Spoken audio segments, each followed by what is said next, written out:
Jadi masih ada 10 pertandingan di sini, ya di mana kita tuan rumah 5 kali, lalu juga luar negeri 5 kali. Jadi ya timnya mesti benar-benar secara fisik, mental kuat. Tim kita belum 2 kali 11. Ya mungkin kalau dilihat masih ada 18 yang lainnya masih ditingkatkan. Dan karena pertandingan di 18 negara Asia itu sangat berat. Ya, salam olahraga di channel Tuman Bola. Oke, euforia kemenangan tim nasional Indonesia ini lawan Filipina beberapa waktu yang lalu dan lolos ke zona ketiga. Di babak selanjutnya ini masih terasa ya hingga saat ini ya. Berbagai penjuru bahkan supporter-supporter Indonesia ini sangat-sangat bergema dan ingin cepat mengetahui bagaimana kiprah Indonesia ini selanjutnya. Tentu tanggal 27 Juni nanti kita menanti ya di Kuala Lumpur di Malaysia. Ini akan diundi kita ini ada di grup mana, apakah ini kita di grup A, B, C. Tentu itu tidak masalah kalau menurut saya.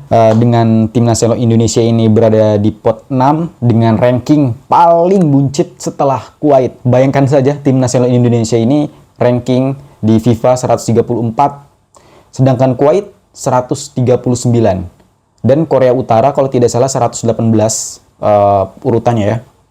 Tentu pot 6 ini menjadi tim underdog dan tim terlemah dari ranking FIFA. Ini sangat disukai oleh Coach Sintayong karena memang Coach Sintayong ini senang sekali jika melatih tim-tim lemah yang notabene ini sering dikucilkan dan akan dikalahkan dengan skor yang besar. Tetapi Coach Sintayong ini sangat-sangat magis sekali karena memang polesannya dan latihannya bagi timnas Indonesia ini sangat-sangat mujarab sekali ya, membentuk dan mengkokohkan lini pertahanan terlebih dahulu. Itu yang paling disukai Coach Sintayong ini karena memang membawa tim underdog. Tentu tim nasional Indonesia akan berjuang semaksimal mungkin. Indonesia kemungkinan tidak terbebani ya dengan pressure atau tekanan-tekanan dengan negara lain ya, terutama Jepang ataupun Qatar ataupun Jordan, Irak, Iran, atau bahkan tim-tim yang besar sekalipun. Indonesia ini diuntungkan karena memang underdog. Namun begitu, Bapak Erick Thohir tidak akan menginginkan hal itu terjadi. Bapak Erick Thohir berjanji akan mencari potensi-potensi pemain yang luar biasa yang berada di luar negeri, seperti pemain diaspora lainnya ya.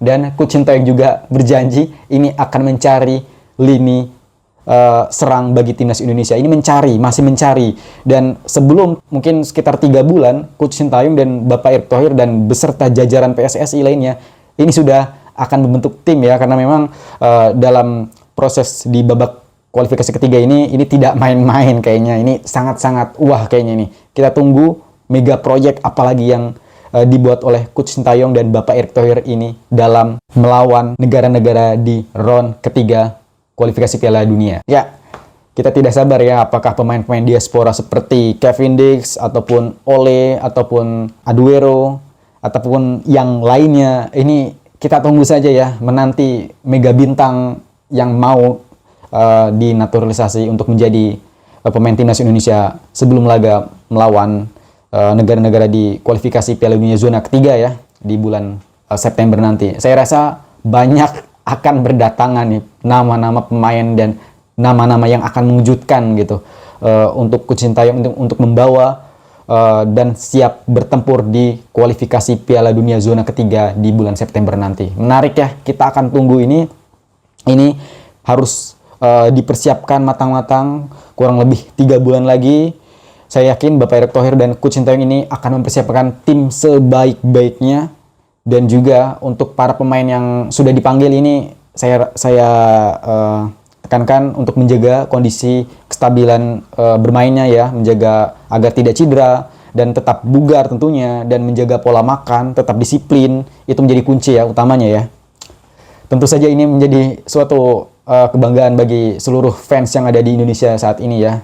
Tentu kita ketahui Kelvin Verdong dan juga Jens Revans ataupun Martin Paes yang baru saja di naturalisasi oleh PSSI dan mendapatkan keluarga negara kembali.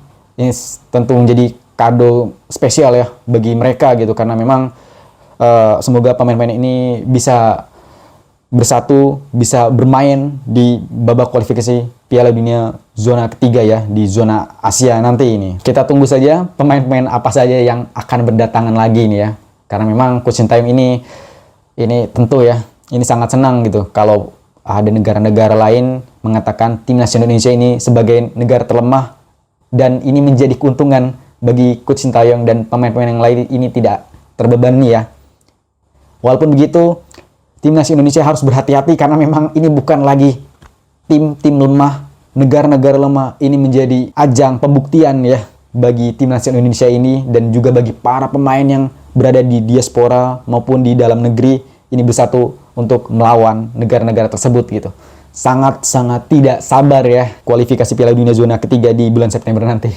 Saya rasa kita bermain di Indonesia ini kemungkinan di September tidak bermain di GBK ya, karena memang ada acara di Jakarta, dan kemungkinan ini akan bermain di Surabaya di Gelora Bung Tomo. Saya rasa Stadion Gelora Bung Tomo ini mempunyai kualitas yang bagus ya, rumputnya tidak kalah bagus ya, walaupun memang dari kapasitas Stadion Gelora Bung Tomo ini tidak terlalu besar juga dibandingkan dengan GBK. Tetapi namun mungkin untuk para fans ini hampir samanya ya, sama gilanya bolanya, apalagi dengan bonek dan di sekitarnya ini menjadi basis penggemar timnas Indonesia untuk mendukung penuh timnas Indonesia di laga selanjutnya ya. Ya, saya rasa kita tunggu ya, apalagi informasi ataupun mega proyek lagi dari Coach Sintayong ya untuk persiapan di babak ketiga nanti ya. Saya rasa pemain baru ataupun pemain diaspora lainnya ini akan berdatangan. Kita tunggu saja ya. Ya, mungkin itu saja yang dapat saya sampaikan. Kurang lebih saya mohon maaf. Kita bertemu di lain video berikutnya. Bye-bye.